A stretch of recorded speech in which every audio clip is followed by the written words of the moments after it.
Selamat pagi, selamat hari Minggu untuk kita semua. Selamat merayakan hari Tuhan ataupun juga sekaligus merayakan kebersamaan Anda bersama dengan keluarga di hari Minggu ini tanggal 24 Oktober 2021. Hari ini gereja merayakan hari Minggu biasa ke-30. Hari ini bacaan Injil yang akan kita baca dan kita renungkan bersama adalah dari Injil Markus bab 10 ayat 46 sampai dengan 52. Pada suatu hari, Yesus dan murid-muridnya tiba di Yeriko.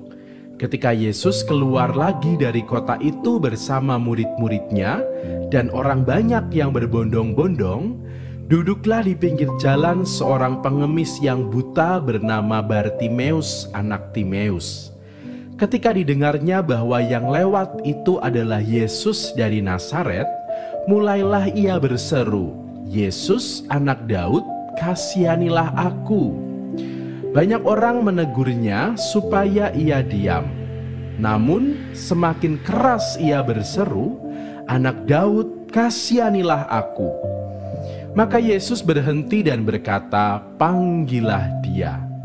Mereka memanggil si buta itu dan berkata kepadanya, "Kuatkan hatimu, berdirilah, ia memanggil engkau."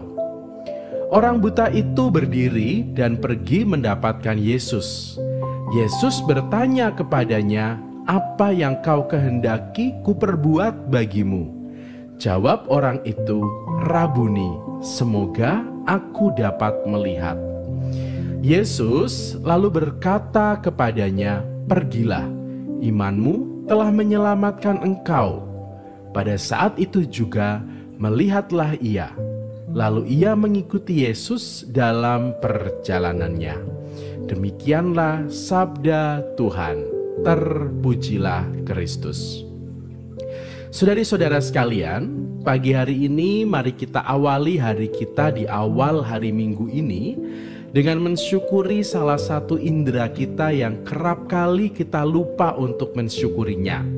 Pagi ini kita masih diberikan kesempatan untuk membuka mata, mengawali hari, merasakan cahaya matahari yang sedikit mengintip dari balik korden atau jendela kamar kita.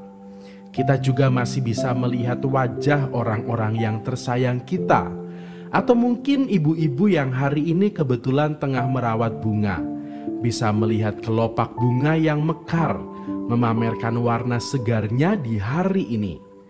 Semua dapat kita nikmati karena kita punya mata yang masih berfungsi untuk hidup kita. Namun, kadang kita lupa dengan anugerah besar yang kita anggap kecil ini.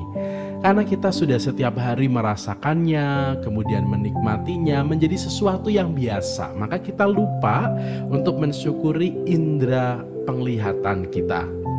Perjumpaan antara Yesus dan seorang yang buta menjadi sebuah gambaran akan iman seseorang yang begitu besar dan tidak pantang menyerah. Orang buta yang ada dalam situasi serba sulit dan memprihatinkan membuatnya menaruh harapan yang amat besar dalam diri Yesus untuk menyembuhkannya. Di saat dia dimarahi oleh orang banyak dan diminta untuk diam, dia tetap berteriak seolah ingin menunjukkan kesungguhan hatinya pada niat untuk sembuh. Dan hal ini membuat Yesus berpaling padanya. Proses kesembuhan orang buta ini juga ternyata tidak terjadi begitu saja.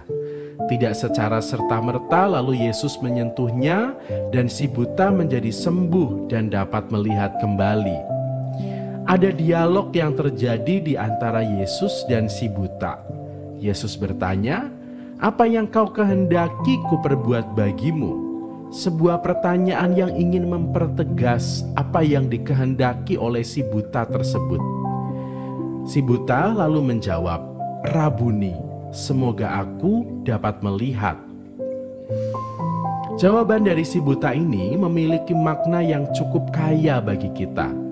Si buta sekali lagi menunjukkan dan mengatakan dengan jelas apa yang jadi kerinduan hatinya. Ia memohon dengan penuh iman kepada Yesus, menaruh seluruh kepercayaannya.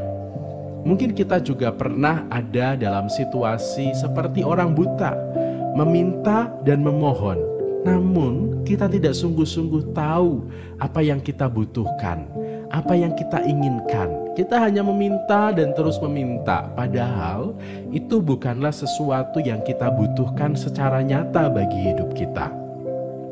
Hal yang menarik lain yang juga ditunjukkan oleh jawaban si buta ini adalah walaupun dia ada dalam situasi yang amat sulit dan begitu rindu untuk melihat, si buta tidak lalu memaksa Tuhan untuk mengabulkan permohonannya.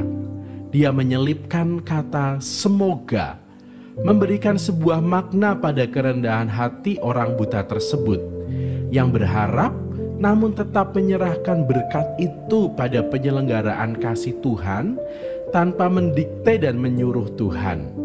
Permohonan orang buta pada bacaan Injil hari ini mungkin bisa menjadi sebuah refleksi bagi kita bahwa kerap kali dalam kita berdoa, kita memang menyampaikan apa yang kita harapkan dan inginkan.